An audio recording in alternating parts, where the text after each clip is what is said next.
It's a feeling we've all had, that uncanny, slightly unnerving moment when an ad appears for something you were just talking about. You were discussing a new pair of running shoes with a friend, and suddenly, your social media feed is a digital storefront for exactly that. You never searched for it, you never typed it. The obvious, almost unavoidable thought creeps in: my phone is listening to me. It's a belief shared by a staggering 73% of people. But what if the truth is far more complex, and in many ways, far more unsettling?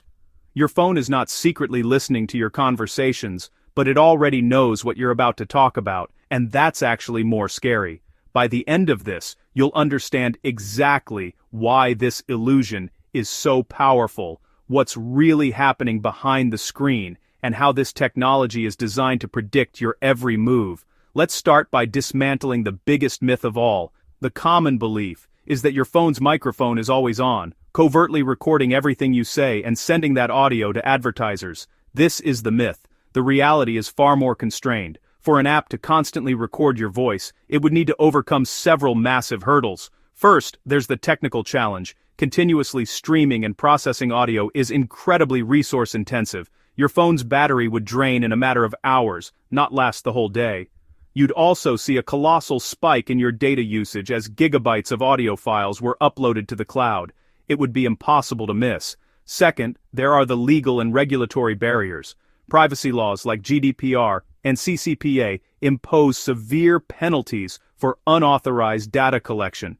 A company caught engaging in mass, non-consensual eavesdropping would face billions in fines and potential criminal charges. Finally, and perhaps most importantly, it would be a public relations catastrophe. The discovery of such a feature would instantly destroy a company's reputation, leading to user boycotts and a collapse in stock value. The risk is simply not worth the reward. So, no, apps are not constantly recording your voice, but now comes the interesting part. Your phone doesn't need to hear you, it predicts you. This is achieved through a process called behavioral signal processing. It sounds complicated, but the concept is simple. Instead of listening to what you say, companies analyze what you do. They collect thousands of tiny, seemingly insignificant data points, your digital breadcrumbs, and use them to build a startlingly accurate model of who you are, what you like, and what you're likely to do or want next. It's not about your voice, it's about your patterns.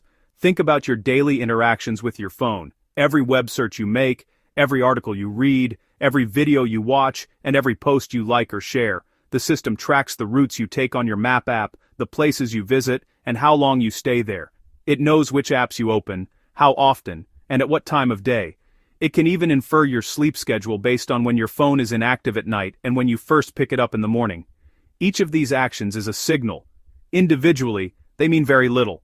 But when collected and analyzed together, they paint a detailed portrait of your life, your habits, and your interests.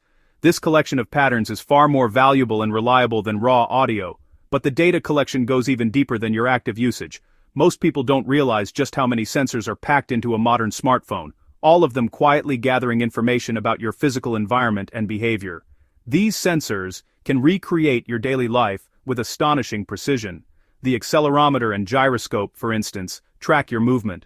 They can tell if you're walking, running, driving, or even just sitting still. The GPS, combined with Wi-Fi and Bluetooth scanning, logs your precise location, identifying your home, your workplace, and the stores you frequent. Even the way you hold and interact with your screen can be a data point, analyzed for patterns. All of this happens in the background, creating a rich, continuous stream of behavioral data. Let's go back to the shoe example. You didn't search for shoes, but your phone's location data shows you walked through a mall.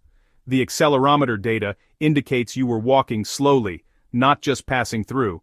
The Wi-Fi scanner logs that you spent 10 minutes near a specific shoe store. Later that evening, you open Instagram. The algorithm puts these signals together. You were in a mall, you lingered near a shoe store, and now you're in a context where ads are shown. The system concludes that you are likely thinking about shoes and serves you a relevant ad. No microphone was ever needed. This entire ecosystem is powered by something we all do: granting permissions. Every time you install an app, it asks for access to your location, contacts, photos, or other data.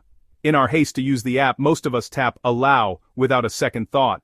This isn't spying in the traditional sense. It's a form of consent without full awareness.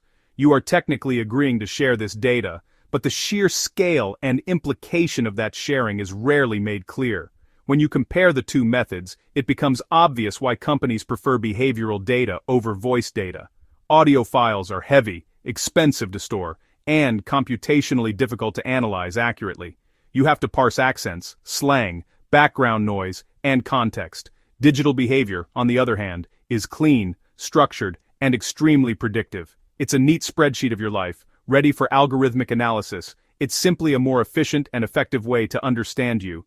This is why the reality is more unnerving than the myth. Being listened to is a violation of privacy, but it's passive. It's about the past. Being predicted is a form of psychological manipulation. It feels like mind reading because the system isn't just reacting to your desires, it's anticipating them. It knows you so well that it can place a product in front of you before you even consciously realize you want it. This creates a powerful feedback loop where the line between your own intent and the suggestions of an algorithm begins to blur. So, can you stop it? The answer is yes and no. You can significantly reduce the amount of data you share. Go into your phone's settings and conduct a permission audit. Be ruthless. Does that game really need access to your contacts? Does that photo editor need your precise location? Turn off microphone and location access for any app that doesn't absolutely require it for its core function. You can also disable ad personalization in your device's privacy settings and clear your advertising ID. Using privacy-focused browsers or a VPN can also help obscure some of your digital footprint. However, completely stopping it is almost impossible if you want to use a modern smartphone and its connected services. These devices are fundamentally designed for data exchange. So, the final reveal is this: your phone probably isn't eavesdropping on your conversations. The truth is that it has something far more advanced, a deep, predictive understanding of your behavior, built from thousands of digital signals you give off every day. It doesn't need to hear your words because it can read your patterns. After this, you'll likely never look at a targeted ad the same way again, because the scariest technology isn't the one that listens,